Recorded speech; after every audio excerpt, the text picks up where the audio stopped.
My family blamed me for everything. So I walked away and left them to face the chaos they created, and I am David. I'm 25 years old, juggling college classes, a demanding part-time job, and the constant pressure of being the so-called responsible one in my family. Growing up in a strict household with my younger brother, Evan, wasn't easy. Our parents, Sandra and Michael, had rules and expectations for everything. Curfews, grades, chores, you name it. But for some reason, those rules always seem to apply more to me than to Evan. Evan is 21 now, and while I've spent my life trying to live up to every expectation, he's mastered the art of dodging them entirely. He's the carefree, golden child who somehow manages to charm his way out of any trouble. Whether it's skipping school, staying out all night, or turning the house into a party zone, Evan gets away with it all. I, on the other hand, can't so much as miss a family dinner without hearing about how I need to set a better example. The double standards have been there for as long as I can remember. One time, when we were kids, I accidentally knocked over a lamp while dusting. My parents grounded me for 2 weeks. A few years later, Evan threw a baseball straight through the living room window, and all he got was a slap on the wrist and a reminder to be more careful next time. Those moments planted the first seeds of resentment in me, though I tried to shrug them off as just part of being the older sibling. Now, I'm starting to realize it's more than that. It's a pattern, a constant, exhausting cycle where Evan's mistakes are brushed aside, and mine are magnified. My parents seem to think that because I'm older, I can handle more. They see my responsibility as an endless well they can draw from, while Evan is treated like he's still learning how to be a functioning adult. Last week was a perfect example. I was running late after working a double shift at the diner, and when I got home, my dad greeted me with a frown and a lecture about time management. "David, you need to get better at balancing your schedule," he said. "You're not just responsible for yourself. You're setting an example for your brother." Meanwhile, Evan was sprawled out on the couch, headphones on, gaming like he didn't have a care in the world. He had skipped his classes again that day, but no one seemed to notice or care. It's not just the big things that wear me down. It's the little, everyday reminders of how different the expectations are for us. If I forget to take out the trash, I get an earful about how I'm slacking off. If Evan skips his chores for a week, they shrug it off with a laugh, saying, "That's just Evan." When I ask why he doesn't have to follow the same rules, they tell me he's younger. He'll figure it out eventually. What frustrates me the most is how Evan seems to revel in the dynamic. He knows he can get away with almost anything, and he leans into it. If I try to call him out, he brushes me off with that smug grin of his. "Relax, David," he says. "You're like a walking rule book." It's infuriating, but I try not to let him see how much it bothers me. I know arguing with him won't change anything. It'll just give him more fuel for his jokes. I've learned to keep my head down and focus on my goals. Between my shifts at the diner and my coursework, I don't have much time to dwell on the family drama. I keep telling myself that once I graduate, land a good job, and move out, none of this will matter anymore. But deep down, I know it's not that simple. The resentment has been building for years, and it's not something I can just walk away from. The favoritism isn't always obvious, but it's there in the way my parents respond to us. When Evan skips a family dinner, they barely mention it. But when I'm late because of work, I get a lecture about the importance of prioritizing family. If Evan comes home drunk after a party, they chalk it up to youthful mistakes. If I leave a light on overnight, I get an earful about wasting electricity. Sometimes I wonder if they even realize what they're doing. Do they see the double standards? Or have they convinced themselves that this is just how families work? I've tried to bring it up a few times, but the conversations always end the same way, with them dismissing my concerns or flipping the blame back onto me. "You're just jealous of your brother," they say. Or, "You should be proud of him. He's figuring things out." Proud? Proud of what? Skipping class? Wrecking the house? It doesn't make sense to me. I'm not perfect, but I've spent my whole life trying to do the right thing. I've worked hard to build a future for myself, and I've tried to be the kind of person my parents could be proud of. But it feels like no matter what I do, it's never enough. I'm always the one under the microscope, while Evan gets to skate by without a care in the world. The more I think about it, the more I realize how much this dynamic has shaped me. I've become someone who bottles up their frustration, Someone who avoids conflict because I know it won't get me anywhere. I've spent years biting my tongue, hoping things will get better, but nothing ever changes. And lately, I've started to wonder if they ever will. Looking back, I think I've stayed quiet because I didn't want to rock the boat. I thought that if I just kept playing the role of the responsible son, my parents would eventually see me for who I am. But all it's done is create a cycle where Evan's behavior gets excused and mine gets scrutinized. Every time I try to address it, they tell me I'm overreacting or that I need to be more patient. It's exhausting. I want to believe that things will get better once I move out. I want to believe that I'll finally feel free from the constant comparisons and unfair expectations. But a part of me isn't sure if it'll ever really change. How do you fix something when the people involved don't even see it as a problem?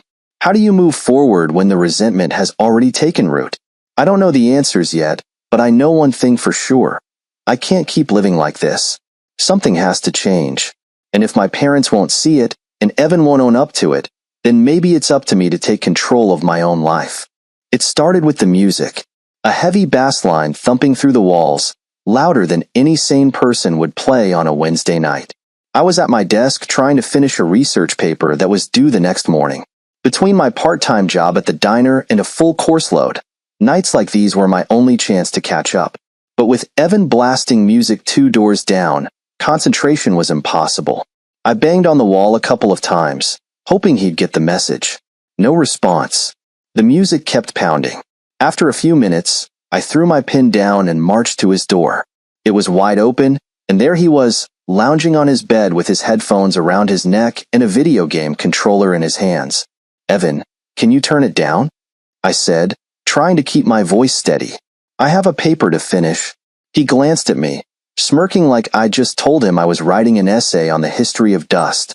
"Relax, David," he said, not bothering to move. "It's not even that loud. It's loud enough for me to hear it in my room," I snapped. "I've got work to do." Evan shrugged and reached for the remote. For a brief moment, I thought he was going to turn the volume down. Instead, he skipped to the next track, the bass line even heavier than before. "There. Better?" My patience snapped. "What is wrong with you?" I shouted. "You think the whole world revolves around you? You're not the only person who lives here, Evan." He laughed, like my anger was some sort of joke. "Calm down, man. You're so uptight all the time. It's no wonder Mom and Dad are always on your case." That was the moment the frustration I'd been bottling up for years came spilling out. "Are you serious right now? They're on my case because I actually try to do something with my life. Meanwhile, you're out here skipping class, throwing parties, and screwing around like you've got nothing to lose." Evan set the controller down, leaning back against his pillows like he had all the time in the world. "Why do you care so much about what I do? It's not my fault you're obsessed with rules. It's not about the rules, Evan. It's about respect. Respect for this house. Respect for Mom and Dad. Respect for anyone other than yourself. But you don't get that, do you? Because you've never had to." His smirk faltered for a split second, but before I could press the point, Mom and Dad appeared at the end of the hallway, drawn by the shouting. Mom's face was a mix of confusion and concern, while Dad looked tired and annoyed. "What's going on here?" Mom asked, her eyes darting between us. "David's freaking out over nothing," Evan said, cutting me off before I could speak. "I was playing music, and he lost it. Freaking out." I shot back. "You've been blasting music for an hour while I'm trying to study, and when I asked you to turn it down, you turned it up." "David," Dad said, his voice low and warning. "Lower your voice." "Lower my voice?" I repeated, incredulous. "I'm not the problem here. Evan is. He's the one who doesn't care about anyone else. He's the one who never gets held accountable." Mom stepped forward, placing a hand on my arm. "David, honey, you're exhausted. Why don't you go back to your room and get some rest? We'll talk about this later." I pulled away from her touch. "Later? Nothing ever changes later. You always excuse him. Always. And I'm sick of it." "David, that's enough," Dad said firmly. "Go to your room. Now." I stood there for a moment, staring at them in disbelief. Evan was leaning against his doorframe, watching the scene with that same smug grin. It was like he knew exactly how this would play out, And he wasn't wrong. With one last glare in his direction, I turned and walked back to my room, slamming the door behind me. I sat on the edge of my bed, my hands trembling with frustration. It wasn't just the music, or even the way Evan had dismissed me. It was everything. The years of double standards, the constant pressure to be the responsible one, the way my parents always seemed to side with him no matter what. I had reached my limit, and I didn't know how much longer I could keep holding it together. The next morning, the house was quiet. I left early for work, not wanting to see anyone. When I got home later that evening, Mom was waiting for me in the kitchen. She was chopping vegetables for dinner, but the way she glanced at me told me she'd been waiting for a chance to talk. "David," she said softly, "about last night." I set my bag down, already bracing myself for what was coming. "What about it?" she sighed, putting down the knife. "You need to stop letting Evan get to you. He's young. He'll grow out of it." "That's not the point, Mom," I said, trying to keep my voice steady. "The point is, he never faces consequences. You and Dad let him do whatever he wants, and then you expect me to clean up after him." Her lips tightened into a thin line. "That's not true. We discipline him when it's necessary. Do you?" I challenged. "Because from where I'm standing, it looks like you let him off the hook every single time. And meanwhile, I'm the one who has to deal with the fallout." "David," she said, her tone shifting to something more defensive, "we're doing the best we can. Evan's still figuring things out. You're older. You should know how to handle situations like this." There it was again. The same excuse I'd heard 1,000 times before. "You're older. Be the bigger person. Take the high road." I wanted to scream, but instead, I just nodded, swallowing the words I really wanted to say. "Fine," I said quietly, "but don't expect me to keep cleaning up his messes." She didn't respond, and I left the kitchen, feeling more alone than ever. That night, as I lay in bed, I stared at the ceiling, wondering how much longer I could keep doing this. My parents didn't see the problem, and Evan didn't care. I was trapped in a cycle I couldn't break, and no one seemed to notice or care what it was doing to me. Something had to give. I just didn't know what yet. The night it all came crashing down was supposed to be a quiet one. I had just finished a long double shift at the diner and dragged myself home, dreaming of nothing more than a hot shower and maybe an hour of sleep before starting it all over again. But when I walked into the house, any hope of peace evaporated immediately. The place was a disaster. There were empty cans and plastic cups littering the floor, the smell of stale beer hung heavy in the air, and someone had tipped over a potted plant, leaving soil scattered across the carpet. The coffee table in the living room, the one my parents had bought to celebrate their 25th wedding anniversary, was cracked right down the middle. Evan was at the center of it all, sitting on the couch with a few of his friends, laughing like they didn't have a care in the world. One of them had their feet up on the armrest, spilling chips onto the cushions. Music blared from the speakers, and the thud of the bass felt like a physical assault after the long day I'd had. "Evan," I yelled over the noise. My voice cracked, partly from exhaustion and partly from the frustration bubbling up inside me. "What the hell is going on here?" He turned to look at me, lazily lifting a drink in mock salute. "Hey, Dave. Long night at work?" I clenched my fists, trying to keep my temper in check. "You threw a party? Are you kidding me? Mom and Dad are going to freak out when they see this." He shrugged, grinning as if the whole situation was just another joke. "Relax, man. I'll clean it up before they get home." "You'll clean it up?" I shot back. "Like you cleaned up after the last party? And the one before that? The neighbors called the cops, Evan." One of his friends snorted, clearly enjoying the spectacle. Evan just laughed, leaning back against the cushions. "Don't worry about it. You're always stressing over nothing. Why don't you go to bed or something?" The sheer audacity of his words made my blood boil. I marched over to the speakers and yanked the plug, plunging the room into silence. His friends started to protest, but I didn't care. I was done. "Get out," I said, my voice low but firm.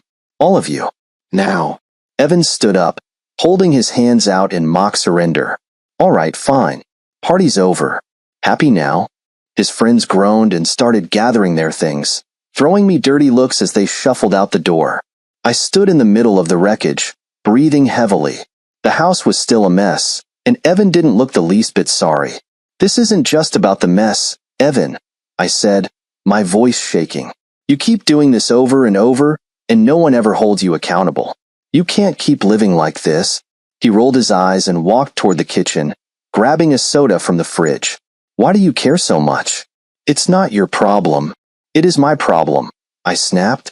"Because every time you screw up, I'm the one who has to deal with the fallout. Do you even realize how much stress you put on everyone? On me?" He took a long sip from the soda, then gave me that same smug grin that made me want to scream. "You're too uptight, David. That's your problem. Maybe if you loosened up, you wouldn't be so miserable all the time." Before I could respond, he turned and headed upstairs, leaving me alone with the mess. For a moment, I just stood there, staring at the cracked coffee table, the dirt on the carpet, the chaos that had become so familiar in this house. Then I grabbed a trash bag and started cleaning. By the time I finished, it was almost 3 a.m. I dragged myself upstairs and collapsed into bed, but sleep didn't come. My mind kept replaying the night's events, the way Evan had laughed at me, the way his friends had acted like it was all some kind of joke. I felt trapped, suffocated by the weight of expectations and the constant cycle of cleaning up after him. The next morning, I was in the kitchen when my parents walked through the door. Mom froze the moment she saw the coffee table. Her hand flew to her mouth, and she let out a sharp gasp. "What happened here?" she demanded, her voice tinged with panic. Dad stepped in behind her, his expression darkening as he surveyed the damage. I set down my coffee and met their eyes, knowing exactly how this conversation was going to go.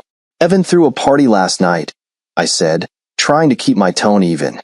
"I told him not to, but he didn't listen." Mom turned to Evan, who was casually strolling into the room, looking far too relaxed for someone about to get chewed out.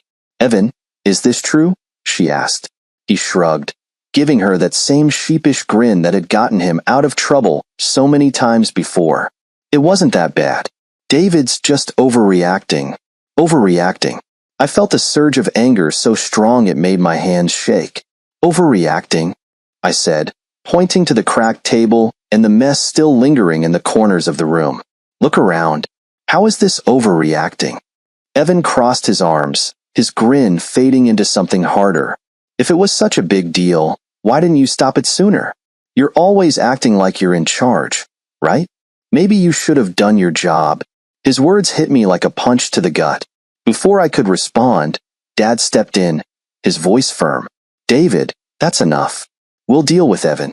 You don't need to make this worse." "Make it worse?" I repeated, my voice rising. "I didn't throw the party. I didn't break the rules. But somehow, I'm the one in the wrong." "David," Mom said softly, "we know you're frustrated. But this isn't the way to handle it." I stared at them, disbelief flooding my chest. They couldn't seriously be turning this on me. But of course they were. It was the same script I'd heard my entire life. "Fine," I said, my voice flat. "You want me to stop making it worse? Then you can deal with it yourselves." I stormed out of the kitchen, leaving them standing there in the wreckage. Upstairs, I threw myself onto my bed and stared at the ceiling, my heart pounding. I didn't know how much longer I could keep doing this. But one thing was clear. Something had to change. Because if it didn't, I wasn't sure how much more I could take. The day my car disappeared started like any other. I got home late Friday night after another long shift at the diner, exhausted but relieved that I had the weekend to catch up on assignments and maybe even take a break. When I woke up Saturday morning and looked out the window, though, my car wasn't in the driveway. At first, I thought maybe I'd parked on the street and forgotten. But when I stepped outside and saw the empty spot where it should have been, panic set in. My first thought was that it had been stolen. My heart pounded as I ran back into the house. "Mom? Dad?" I called out, trying to keep my voice steady. "Has anyone seen my car?" Dad looked up from his coffee, frowning slightly. "Evan took it," he said, like it was the most normal thing in the world. He said he needed to run an errand. I stared at him, my stomach sinking. "What? Evan doesn't even have a license." Dad shrugged, like it wasn't a big deal. "I'm sure he'll be back soon." I couldn't believe what I was hearing. My brother, who didn't have a license and had no business driving at all, had taken my car without asking, and my parents were just okay with it? I grabbed my phone and called Evan. It went straight to voicemail. I called again. Same result. Hours passed, and I was stuck in the house, alternating between pacing the living room and glaring at my dad, who acted like nothing was wrong. Mom was out running errands, completely oblivious to the situation. When I finally heard the familiar hum of my car pulling into the driveway, I felt a rush of both relief and anger. But when I stepped outside and saw the state of the car, the relief vanished instantly. The front bumper was dented, one of the headlights was smashed, and the side mirror was hanging on by a thread. Evan climbed out of the driver's seat, grinning sheepishly like he'd just returned from a joyride, not a disaster. "Don't freak out," he said, raising his hands like he was defusing a bomb. "It's not that bad. Just a little fender bender." "Not that bad?" I snapped, my voice trembling with rage. "You stole my car and wrecked it." Evan rolled his eyes, brushing past me like I was the one being unreasonable. "Relax, man. It's just a car. Insurance will cover it or something." The sheer audacity of his response made my blood boil. I followed him inside, my anger spilling over. "This isn't just about the car, Evan. It's about respect. You took something that wasn't yours without asking, and now it's ruined." Evan turned to face me, his expression shifting to irritation. "You're blowing this way out of proportion. It's just a dent. Chill out." "Blowing it out of proportion?" I shouted. "Do you have any idea how hard I've worked to keep that car running? It's not just a dent, Evan. It's your complete lack of responsibility." By then, Mom had returned and was standing in the kitchen doorway, watching the argument with a concerned look on her face. Dad joined her, his face set in that same tired, dismissive expression he always wore when I confronted Evan. "What's going on?" Mom asked cautiously. I turned to her, my frustration spilling over. "What's going on? Evan stole my car without asking, wrecked it, and now he's acting like it's no big deal." Mom frowned, glancing at Evan. "Evan, is this true?" Evan shrugged, leaning against the counter like he hadn't just caused hundreds of dollars worth of damage. "It's not that bad, Mom. David's just being dramatic." "Dramatic?" I said, my voice rising again. "Look outside. The car is wrecked. How is that dramatic?" Mom sighed, placing a hand on my shoulder in an attempt to calm me down. "David, we understand you're upset, but maybe you should let it go. Evan made a mistake. There's no need to blow this into something bigger than it is. Let it go." I repeated, stunned. "He stole my car. He doesn't even have a license. How is that not a big deal to you?" Dad stepped forward, his tone firm and final. "David, that's enough. We need to keep the peace in this family. Evan's still figuring things out, and as the older brother, you need to set an example. Sometimes that means taking the high road." His words hit me like a slap in the face. "Set an example?" I said, barely able to contain my disbelief. "How is it setting an example to let him walk all over me? When are you going to hold him accountable for anything?" Dad sighed, running a hand over his face like I was the one causing the problem. "Look, David, you're the one who's responsible for the car. You'll need to cover the repair costs." The words were like a punch to the gut. "You can't be serious," I said, my voice trembling. "You're telling me to pay for damage I didn't cause?" "You're the owner," Dad said simply. "It's your responsibility." I felt something inside me snap. Years of frustration, anger, and resentment boiled over all at once. Without saying another word, I turned and marched upstairs to my room. I grabbed a suitcase from the closet and started packing. Clothes, shoes, my laptop. I threw everything into the bag without a second thought. My mind was racing, but one thought was crystal clear. I couldn't stay here anymore. When I came back downstairs with the suitcase in hand, Mom's eyes widened. "David, what are you doing?" she asked, her voice trembling. "I can't do this anymore," I said, trying to keep my voice steady. "I've spent my whole life cleaning up after Evan, taking responsibility for things that aren't my fault, and getting nothing in return. He wrecked my car, and you're telling me to let it go. I'm done." Dad stood up, his face darkening. "Don't be dramatic, David. Where are you even going to go?" "I'll figure it out," I said, my voice firm. "But I'm not staying here." Evan was sitting on the couch, watching the scene unfold with that same smug look on his face. "You're seriously leaving over this?" he asked, a smirk tugging at his lips. "Good luck out there, bro." His words stung, but they only strengthened my resolve. I turned to my parents one last time.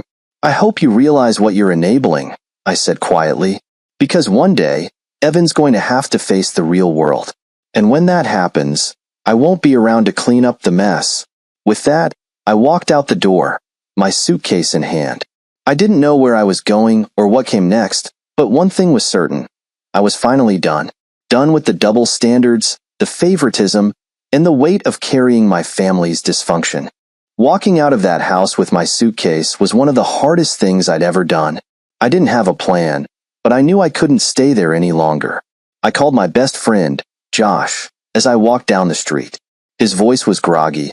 He'd clearly been asleep, but when I explained what had happened, he didn't hesitate. "Come crash here," he said. "We'll figure it out in the morning." Josh's apartment was small, just a one-bedroom with a couch that doubled as my bed for the next few weeks. It wasn't much, but it felt like freedom. For the first time in my life, I didn't feel like I was walking on eggshells. I didn't have to worry about Evan's antics or my parents' constant expectations. It was quiet, and it was mine. The first few days were a blur of exhaustion and relief. I didn't tell my parents where I was, and I didn't respond to their texts or calls. They came in waves at first. My mom's messages were filled with worry, while my dad's were more like thinly veiled accusations. "You need to stop this nonsense and come home so we can talk," one read. Another said, "Running away doesn't solve anything, David." But I wasn't running away. I was finally standing up for myself. I picked up as many extra shifts at the diner as I could, saving every penny. Josh didn't pressure me about rent, but I made sure to chip in for groceries and utilities when I could. During the rare quiet moments, I started thinking about what I wanted for myself. I made lists of goals, things I'd always been too busy or too stressed to focus on. Finding my own place, taking a few online classes, maybe even starting a hobby like drawing or hiking. Little by little, I started feeling like I was building a life that was mine. Josh was a godsend during those first few weeks. He never pried, but always knew when I needed to vent. "Your parents will come around," he said one night as we sat on his balcony, sharing a pizza.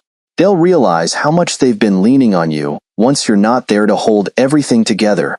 "I'm not so sure," I said, staring out at the city lights. "They've spent so long excusing Evan that I don't think they even know they're doing it anymore." "Maybe," Josh said, shrugging, "but that's not your problem anymore." He was right. For the first time in years, I wasn't cleaning up after Evan or bending over backward to meet my parents' impossible standards.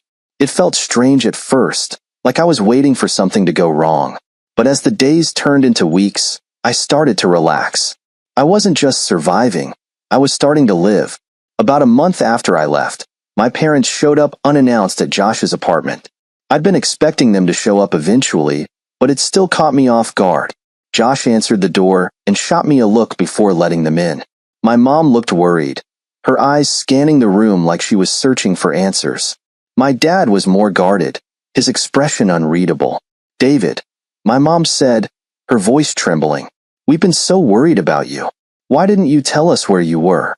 I leaned against the kitchen counter, crossing my arms. "I needed space," I said simply. "I couldn't keep doing this anymore." "Doing what?" my dad asked, his tone sharp. I looked between them, trying to find the right words.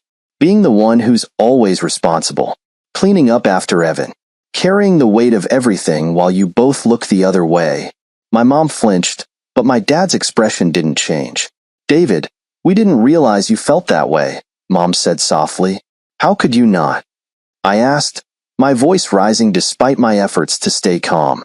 "I've been telling you for years. Every time Evan screws up, I'm the one who ends up dealing with it. And every time I try to talk to you about it, you brush me off." "We thought we were being fair," Dad said, though his tone suggested even he didn't believe it. "You weren't," I said firmly. "And the worst part is, you still don't see it. You're more worried about Evan's feelings than you are about the fact that he stole my car and wrecked it. You told me to let it go because you didn't want to deal with it." There was a long silence.